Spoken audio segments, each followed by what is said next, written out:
Sharp and Benning in the morning on 1620 The Zone, 1620thezone.com, and the 1620 The Zone app. Here are Gary Sharp and Damon Benning.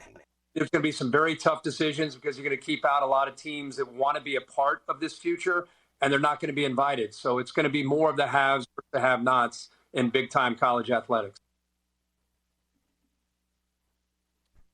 Name the year that quote was mentioned.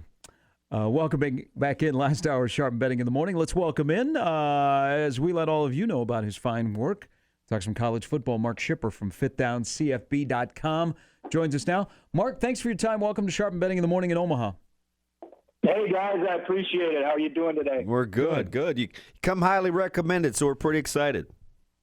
I love it. Thank you. Appreciate that. Hey, you like to tour the country and go to some of the best games in college football. Last year you went to Nebraska, Oklahoma, and Norman. Have you set your 2022 schedule yet?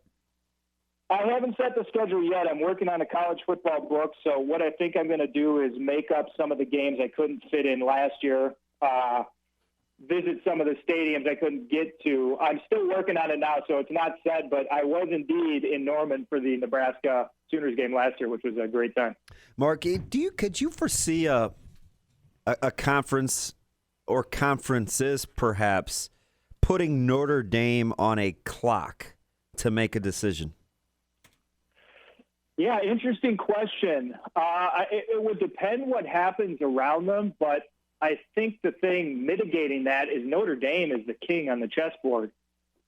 So I think Notre Dame's decision is going to cause some dominoes to fall after they decide what they're going to do. So I would say putting Notre Dame on a clock would be a bold move because I'm not sure the Irish have to move yet. But conditions are changing so fast, there could become a moment where Notre Dame is going to have to make a choice, and someone like the Big Ten says, listen, you're either in or you're out. We got options ourselves. Okay, so here's the deal. Which would be more of the moving factor if you had to put them in order, just to keep us from saying both? Would it be the windfall discrepancy in payouts from, let's say, a conference affiliation as Notre Dame as an independent or part of the ACC where you're $50 million short than, let's say, the Big Ten? Or is it the fact that they could say with the playoff expansion, hey, you still need to be part of a conference in order to qualify, so look at it this way? Yeah, I think of those two, if the sport continues this direction, the playoff is going to become everything. I think we're seeing the bowl games as they exist now die out. I think television has bought the postseason now. They've had the regular season for a while, so I think we're going to see an expansion of the playoff.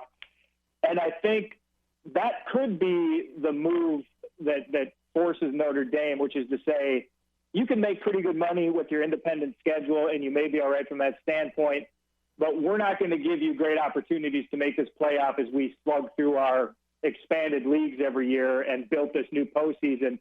Your independence is kind of now it's become a liability, a relic of the true past, and you need to get in a league. So of the two, I think the second is probably the stronger leverage. Who gets the playoff when it expands down the road? ESPN, or do they share it? Yeah, you know what? It is such a coveted property. I think it probably – this all depends on a lot, but just forecasting, I would say it's probably shared.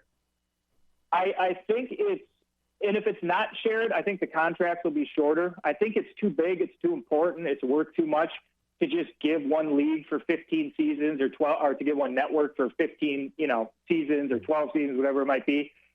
So it may be kind of like, I hate to bring NFL into our beautiful college game, but, it may be an NFL, AFC, NFC type of situation where networks sort of split it a bit.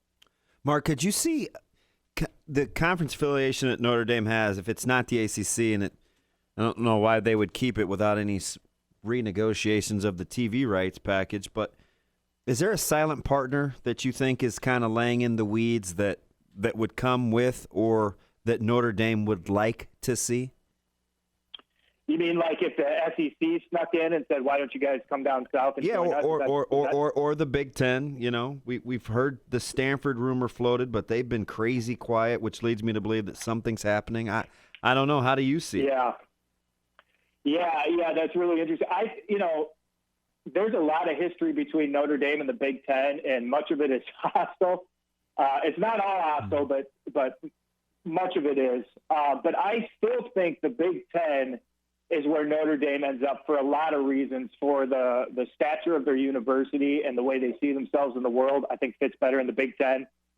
And I think that move with Stanford that you just mentioned is really compelling, because I think Stanford does want to keep playing big-time football, and it's a major rival of Notre Dame's. It allows them to continue their coast-to-coast schedule. They'll keep Stanford and USC, and I think it's just the best fit in the Big Ten. So if Notre Dame goes and they're forced, which I think they will in the nearer future than later future, I do think it's the Big Ten right now, barring any changes.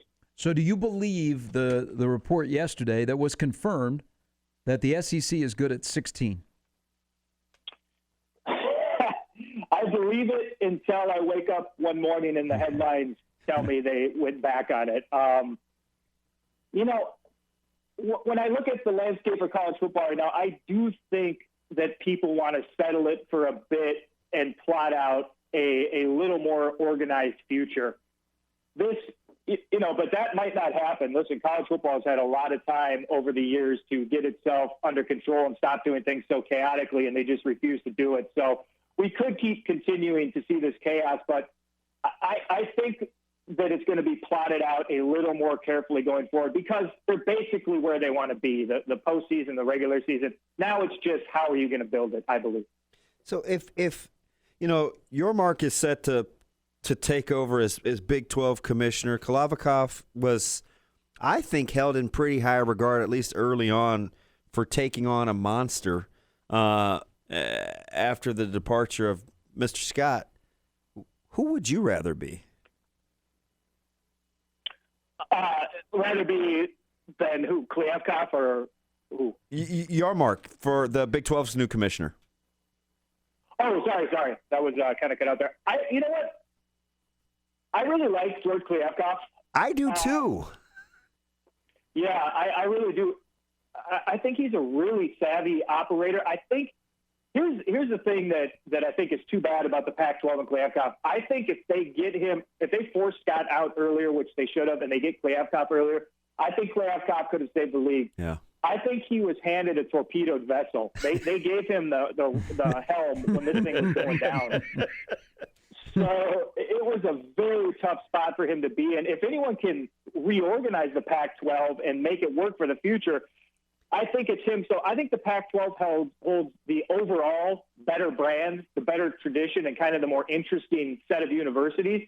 So the Big 12, Pac-12, I think they have a kind of a fascinating negotiation, conflict, a little bit of both coming up here. It seems like the off-malign Big 12 could actually come out better than they started. And this is including, pillaging the AAC from top to bottom. Man, they don't have to be an afterthought.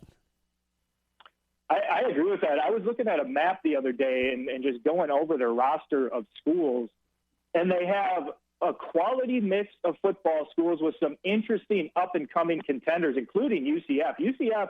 Until UCF loses their momentum and starts to fall back, UCF is a rising contender in that state, in my opinion. They got some football tradition. And then also, we're talking football. They also have a great basketball league, which keeps them compelling year-round. So I agree. The Big 12 went from losing two absolute flagships in Oklahoma and Texas to putting together a league that looks pretty nice. Sharp Betting in the Morning, Mark Schipper joining us from FifthDownCFB.com. All right, now let's talk about the health of the sport, because it's been a long time since Georgia and Alabama played for the national title. Since then, in the world of college football, we've had the transfer portal has dominated the headlines. Name, image, likeness has dominated the headlines. Now conference realignment is in the headlines. All while this is going on, Mario Cristobal at Miami is recruiting really well, and they're re-engaged. You've got the Blue Bloods are back in some spots with recruiting. Texas might be back. We don't know, but they're recruiting that way. In your opinion, from the last time that we played a college football game where they kept scoring, it mattered, how is the health of this sport right now, in your opinion? I Yeah, the thing I've been saying is that the 21st century arrived in 2020, and we've kind of started the revolutionary process in college football that everyone who follows sport closely had kind of seen coming for a long time. The COVID shutdowns kind of triggered it. It became clear that this was, to everyone, what kind of business this was and what needed to happen. So I kind of think we're now in the 21st century for real. We had a carryover.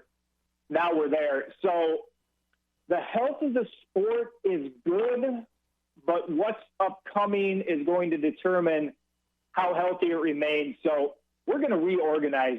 Playing into the 20th century, we're playing a game that was essentially created in the middle 20th century. It lasted a long time. It was beautiful. A lot of us wish it could have lasted forever. But I think we're just in a new era. Athletes finally are being able to profit off their hard work and skill sets, which should have happened a long time ago. There's a little more freedom of movement. And the sport is kind of acknowledging what it is, which is we're attached to colleges, but we're a big name entertainment property in this country, basically the biggest right behind the NFL. And we're going to kind of run our sport a little more in that direction. So I think the health is good, but they need to be careful that during this transition, they don't cut the roots off from what made this game what it was, which is a really special part of American culture, much more of a game. So it's a tricky balance going forward from what I can see. Mark, let me ask you something, because we've talked a little bit about, Mark Emmert and balance and rules and regulation, and he's obviously stepping down. And whether the NCAA remains intact, there still needs to be a governing body in terms of rules of regulations. What would you be looking for in terms of leadership? Where do you see that particular person coming from, or maybe what their skill sets are? Yeah, I think probably going forward, it has to come from more the athletic director, conference commissioner, media side. A guy like George Kliavkoff, I could see as a great leader of the sport, that type of guy, whether not necessarily him.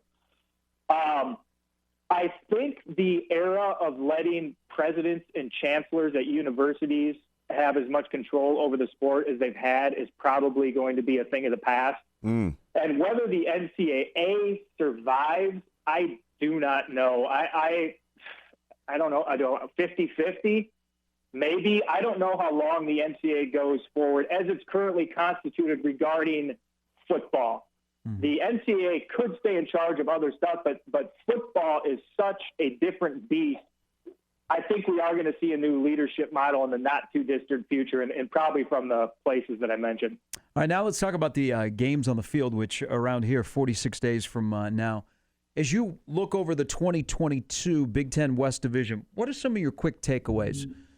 Because we've talked a lot about the Vegas totals go from Wisconsin 8.5, and then there's a lot of jumbled teams that are at 7.5. So that is Nick Saban's wonderful world of competitive balance. How do you see the West Division this year?